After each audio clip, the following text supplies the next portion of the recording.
Welcome to The Explainer.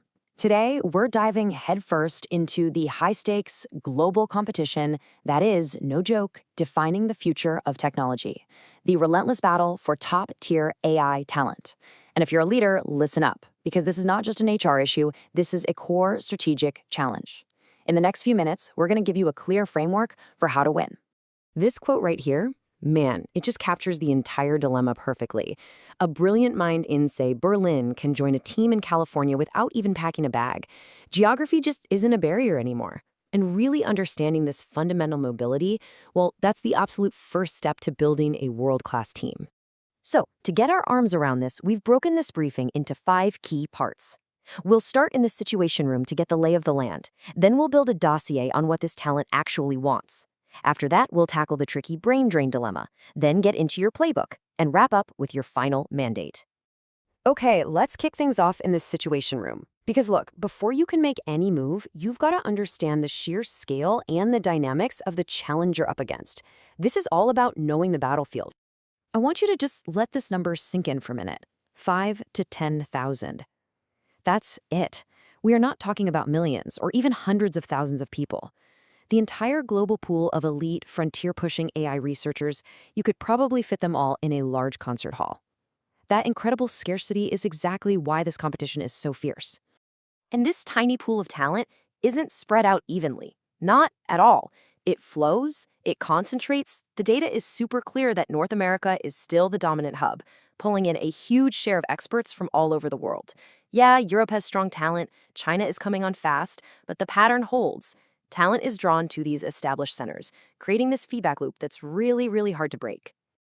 All right, let's move on because this is where it gets really interesting. Knowing where the talent is located is one thing, but to actually win them over, you have to get what truly motivates them. And I promise you, it goes way, way deeper than just a big paycheck. You know, you should think of it like an iceberg. That huge compensation package, that's just the tip. It's the part you can see, and yeah, it's absolutely table stakes. You have to be competitive to even play the game. But the real differentiators, the massive, invisible part of the iceberg that actually drives everything, that's all hidden beneath the surface. It's the mission, the impact, the autonomy, and the community. So what does that actually mean in the real world? Well, it means the best minds want to work on the absolute hardest problems out there. They want to see their ideas and their code get used by millions of people, not just sit in some forgotten research paper. They crave being around other brilliant people who push them and make them better. And maybe most of all, they demand the freedom and the real power to chase their ideas and make their own decisions. That's what you're really competing on. Now, let's shift gears to something a lot more complex, a bit more sensitive, that every single global leader has to wrestle with. This is the global fault line in the talent war, the whole idea of brain drain.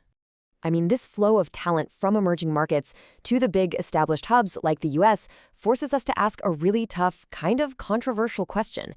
Think about it. When a country invests a ton in educating a brilliant engineer who then just leaves for Silicon Valley, is that a net negative for the world? The answer, as you're about to see, is not simple at all. And here it is. This is the core tension. On one side, you have very real costs. The source countries lose their best and brightest, which can make global inequality even worse. But on the other side, those individuals get these life-changing opportunities. Their networks can create bridges back home. And, some people argue that concentrating all that brainpower in one place might actually speed up innovation for everybody. It's a true dilemma with no easy answers. This, of course, leads us right to the ethical dimension of your job as a leader.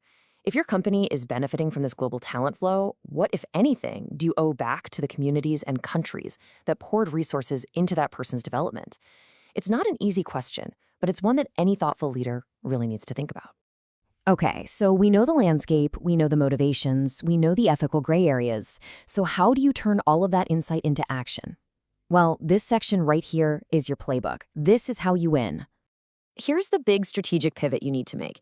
You might not always be able to outbid the giants on salary, and that's fine, but you can absolutely outcompete them on the things you do control. That means your mission and your culture. It means building strong local talent pipelines instead of just poaching. It means getting smart about remote teams. And please remember this, retention is just as vital as recruitment. You have to build an organization where elite talent chooses to stick around. Let's run through a few quick scenarios. Okay, say you're a startup. You don't have deep pockets. What do you do? Simple. Your mission and the quality of your founding team are your most powerful weapons. You sell the dream. You offer up significant equity so they have real skin in the game, and you give them the kind of intellectual freedom they could only dream up at a huge corporation. All right, scenario two. What if your company in a market like India and you're tired of losing your best people? The key is to create compelling reasons for them to stay. That means offering meaningful work that actually impacts their local community, showing them a crystal clear path to leadership right where they are, and investing a ton in their personal growth.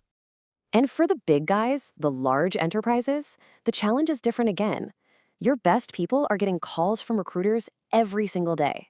So your strategy has to be about making your culture so magnetic that they don't even want to answer the phone. You let them move between cool projects internally, you invest in them as future leaders, and you never ever stop connecting what they do day to day to a bigger purpose. Okay, let's bring it all home with our final section. Let's look over the horizon a bit. Where is all this going? And what is your final mandate as a leader in this whole new world of AI? So look, if there is one core idea you walk away with from this whole briefing, let it be this. Building a world-class AI team is so much less about buying talent and so much more about creating an environment where that talent chooses to be and to thrive. The talent is global. Your real differentiators are things like mission and autonomy. And at the end of the day, your culture is the only sustainable competitive advantage you truly have. And as we close out, I want to leave you with this one final thought. We spend so much time talking about the architecture of AI models, but the architecture of AI's future, that isn't code. It's people. So as you go forward, the single strategic question that will define your success is this: how will you design your team?